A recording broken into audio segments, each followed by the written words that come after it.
21 Lessons for the 21st Century was written by Yuval Noah Harari.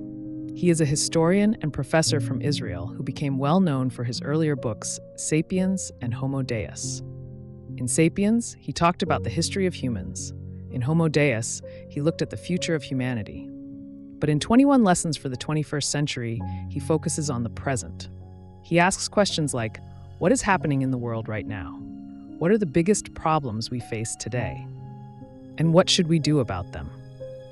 The book is a collection of 21 chapters. Each chapter is about a different issue or idea that Harari thinks is important for people to understand in today's world. Some of the topics are politics, technology, fake news, religion, education, and the future of work.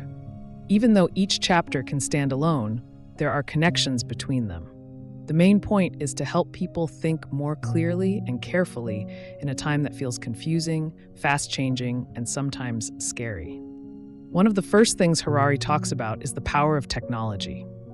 In today's world, artificial intelligence and machine learning are changing almost everything: how we work, how we live, and even how we make decisions. Harari warns that computers and algorithms might soon understand people better than we understand ourselves. That sounds strange, but he gives examples to explain it. For instance, an algorithm could know you're about to get sick before you even feel it, just by looking at your medical data, or it could know who you're attracted to just by watching your face as you scroll through pictures. That's a big change, and it raises new questions. Who controls these algorithms? What happens if governments or companies use them to manipulate people? And what does it mean to be free if a machine knows you better than you do? Harari says that in the 21st century, we may face two huge challenges. First, losing control to technology, and second, being left behind. If artificial intelligence becomes smarter than humans in many areas, a lot of jobs might disappear. For example, truck drivers, cashiers, and even some doctors or lawyers might be replaced by machines. And when that happens, millions of people could lose their jobs and struggle to find new ones. Harari points out that we need to start thinking now about how to help people in that situation. It's not just about giving them new jobs, but also giving them purpose and meaning in their lives. That brings him to another important idea: the crisis of meaning. In the past, people often found meaning through religion, family, or work. But in modern times, some of those traditional ways are not as strong as they used to be. And if people don't have a clear sense of purpose, they can feel lost or anxious. Harari asks, what stories do we tell ourselves to make sense of life? And are those stories still working for us? He suggests that nationalism, religion, and even ideologies like liberalism and socialism may not have the answers for today's problems. He doesn't say we should stop believing in these things, but he asks us to think carefully about them. Are they helping us solve the problems we face now, like climate change or technological disruption? Speaking of nationalism, Harari explains that many people around the world are turning to national identity for safety and belonging. That's understandable, especially when things feel uncertain. But he says that most of today's biggest problems are global, not national. Climate change doesn't care about borders. Neither does a computer virus, a financial crash, or a pandemic. So even though people may feel tempted to close their borders and focus only on their own country, Harari believes we need more global cooperation, not less. That might sound idealistic, but he insists it's practical. Without working together, we won't solve the biggest threats to humanity. Another theme in the book is truth and fake news. Harari says that we are living in a time of information overload. There is so much news, so many opinions, and so many stories that it's hard to know what to trust. Social media platforms like Facebook or X, formerly Twitter, often spread false information faster than the truth. That's dangerous because if people stop trusting facts, it becomes almost impossible to make good decisions as a society. Harari believes that learning how to recognize lies and think critically is one of the most important skills for people today.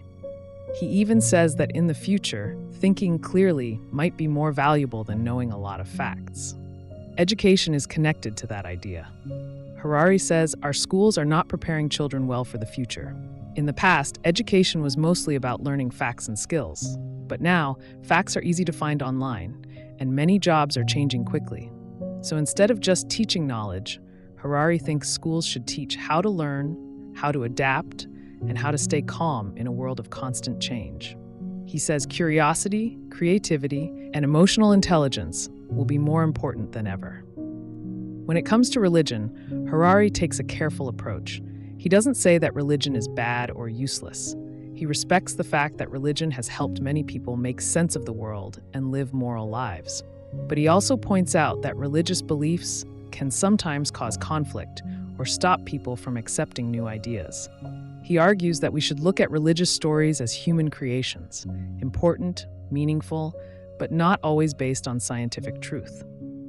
In the end, he wants people to respect each other's beliefs, but also be honest about where those beliefs come from. Harari also talks about immigration, which is a major issue in many countries. He explains that immigration brings both opportunities and challenges. On one hand, immigrants can bring energy, skills, and diversity to a country. On the other hand, immigration can make some people feel like their culture or way of life is under threat. Harari suggests that successful immigration needs three things. Immigrants must adapt to their new country, the country must welcome them, and both sides must agree on some shared values. That's not always easy, but it's possible if people are willing to listen and compromise. As the book goes on, Harari also touches on war, terrorism, and the role of governments. He says that while we often hear about violence in the news, the truth is that war has become less common than in the past. Today, people are less likely to die in battle than at almost any time in history. Still, terrorism and political violence do happen, and they create fear. Harari says it's important to understand the difference between real danger and imagined fear. For example, a terrorist attack may scare many people, but it rarely kills as many as car accidents or diseases. Governments and media sometimes make these fears worse, and that's something we need to be careful about. By the end of the book, Harari returns to the topic of personal responsibility.